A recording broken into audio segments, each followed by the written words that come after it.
The Last King of the Ayleids by Herminia Cinna. The Ayleids, or Heartland High Elves, ruled Cyrodiil in the long ages of myth before the beginning of recorded history. One of the earliest recorded dates, in fact, is the fall of White Gold Tower in 243 of the First Era, which is commonly assumed to mark the end of the Ayleids.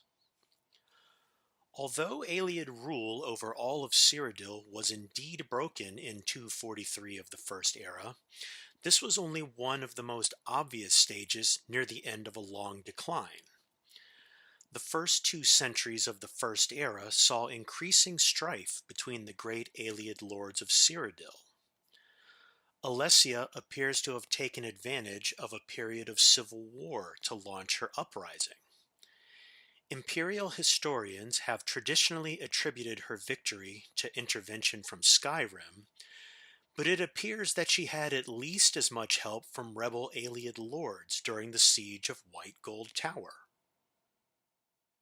The popular image of Ayleids as brutal slave masters is based in fact, of course, but it is less well known that a number of Ayleid princes continued to rule parts of Cyrodiil after 243, as vassals of the new Empress of Cyrodiil.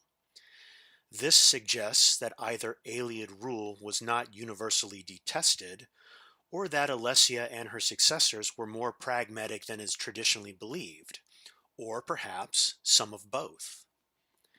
In any event, excavations at a number of Ayleid sites show continued occupation and even expansion during the so-called Late Ayleid period, from 243 to circa 498 of the First Era. At first, many Ayleid lords continued to rule as vassals of the new human regime. In some cases, Ayleid supporters of Alessia were even rewarded with new lands taken from slain enemies. It is not clear to what extent human slavery continued under the Cyrodiilic Empire. Humans continued to dwell in the Ayleid-ruled areas of Cyrodiil, but there is nothing definitive to show under what terms. This was an uneasy relationship from the beginning, and was not destined to last long. Resentment at the continued presence of Ayleid nobles within the empire was a contributing factor to the rise of the so-called Alessian order founded by Maruk. The first victims of the Alessians were the Ayleids of Cyrodiil. In the early 300s, the surviving Ayleid communities in human-ruled areas were obliterated, one by one, the refugees temporarily swelling the power of the remaining Ayleid lordships.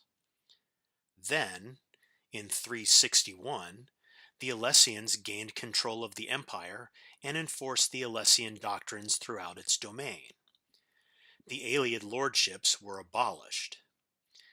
Enforcement of this decree does not appear to have required much direct violence. It seems that by this point the balance of power was so overwhelmingly against them, and their fate so long foreshadowed, that most of the remaining Ayleids simply left Cyrodiil, eventually being absorbed into the elven populations of Valenwood and High Rock. Indeed, the rise of the Durrani hegemony may be linked to this exodus of Ayleids from Cyrodiil, a connection so far little studied by historians. Still, a remnant Ayleid population seems to have survived the rule of the Alessians, because we hear of the last king of the Ayleids joining the Battle of Glenumbria Moors, where the Durranis decisively defeated the Alessians in 482. How this king's people survived the preceding century is unknown. We do not even know who they were, although recent research points to Nenalata as the possible resting place of this last king. Unfortunately, in the current state of the empire, funds are no longer available for proper scientific investigation of such extensive ruins, so the answer to these questions will have to be left to future generations.